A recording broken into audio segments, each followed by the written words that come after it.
Olá, nono ano, sejam todos bem-vindos a mais uma aula de língua portuguesa. Hoje nós vamos falar sobre os pronomes relativos. Antes de conhecer melhor esse conteúdo, é necessário que nós compreendamos o seu conceito. Então, os pronomes relativos são aqueles que retomam um substantivo ou um pronome anterior a eles, substituindo-o no início da oração seguinte. Aqui no primeiro exemplo, nós temos duas orações independentes que nós chamamos de orações coordenadas, certo? As orações coordenadas, elas são independentes, ou seja, uma não depende da outra para que haja sentido completo. Aqui nós vamos reunir essas duas orações em um só período composto, que é essa oração que está aqui em vermelho. O jogo que decidirá o campeonato será no domingo. Observem que o que substitui o substantivo jogo, evitando a sua repetição. Então, nesse exemplo, vamos observar que a segunda oração, que é essa, que está grifada, ela está intercalada na primeira. Significa o quê? Que ela está inserida dentro da primeira oração. Eu fiz isso porque o pronome relativo necessita ficar próximo do seu antecedente, que neste caso é o substantivo jogo. Agora nós vamos observar de forma simplificada o quadro dos pronomes relativos. Aqui nós temos os variáveis, masculino e feminino, e aqui nessa segunda coluna nós temos esses pronomes relativos no plural.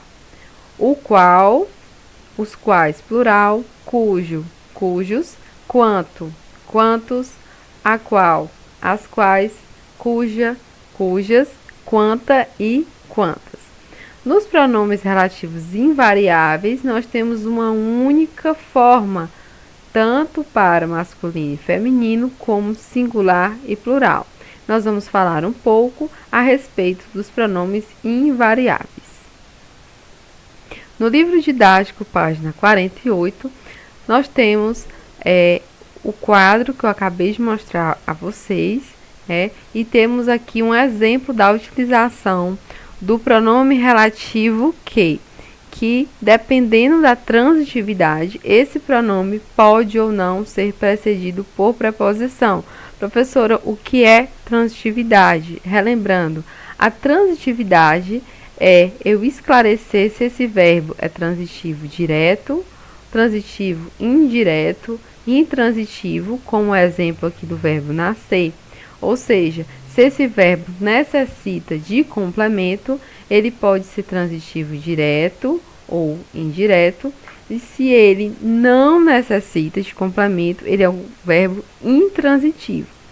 E quanto à utilização da preposição, será um verbo transitivo indireto, ele necessita do auxílio da preposição, tá bom?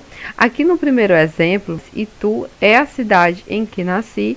O verbo nascer, apesar de ser intransitivo, ou seja, ele não necessita de complemento, ele utilizou a preposição em, porque quem nasce, nasce em algum lugar. Não gostei da resenha que li. Observem, o li é um verbo transitivo direto, ou seja, não necessita do auxílio da preposição. Continuando o estudo do livro didático, na página 49, nós temos o pronome relativo quem. O pronome relativo quem é um pronome empregado quando o antecedente nomeia uma pessoa ou um ser personificado. O que seria um ser personificado? Seria um ser que utiliza características que o ser humano possui. Aqui, Gutenberg, por quem tenho muita admiração, desenvolveu a prensa gráfica. Observe que o quem é um pronome relativo e se refere à pessoa, Gutenberg, e utilizou a preposição por. No segundo exemplo, a escritora R.J. Palácio, de quem lhe falei, foi destaque entre os booktubers. No próximo exemplo, nós temos a utilização do onde. O onde, ele indica o lugar, o lugar em que aconteceu alguma coisa.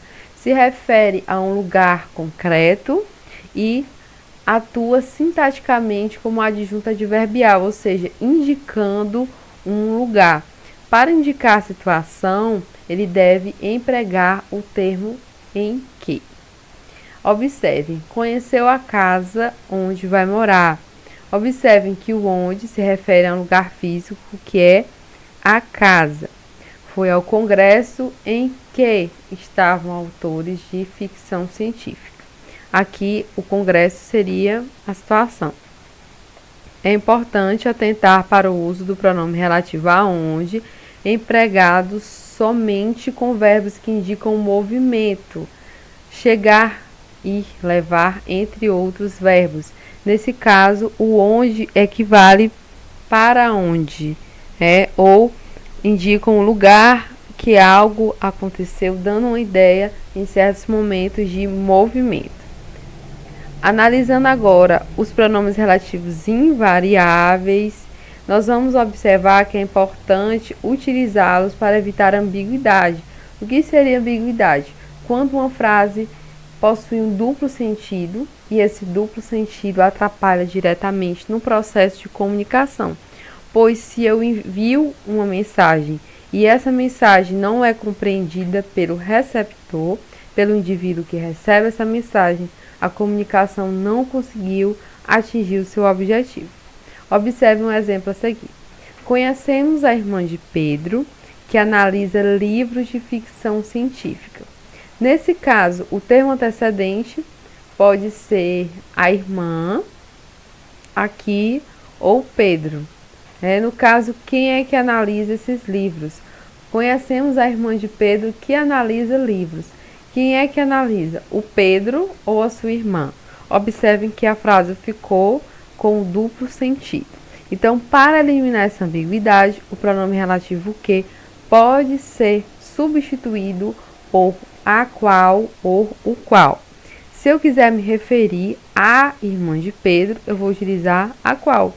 Conhecemos a irmã de Pedro, a qual analisa livros de ficção científica. Se eu desejar me referir a Pedro, utilizo o qual. Conhecemos a irmã de Pedro, o qual analisa livros de ficção científica, tá bom? Eu espero que vocês tenham compreendido o nosso conteúdo da aula de hoje. Eu vou estar disponível para dúvidas, para responder questionamentos no momento das aulas durante a manhã, tá bom? Forte abraço a todos e até a próxima aula.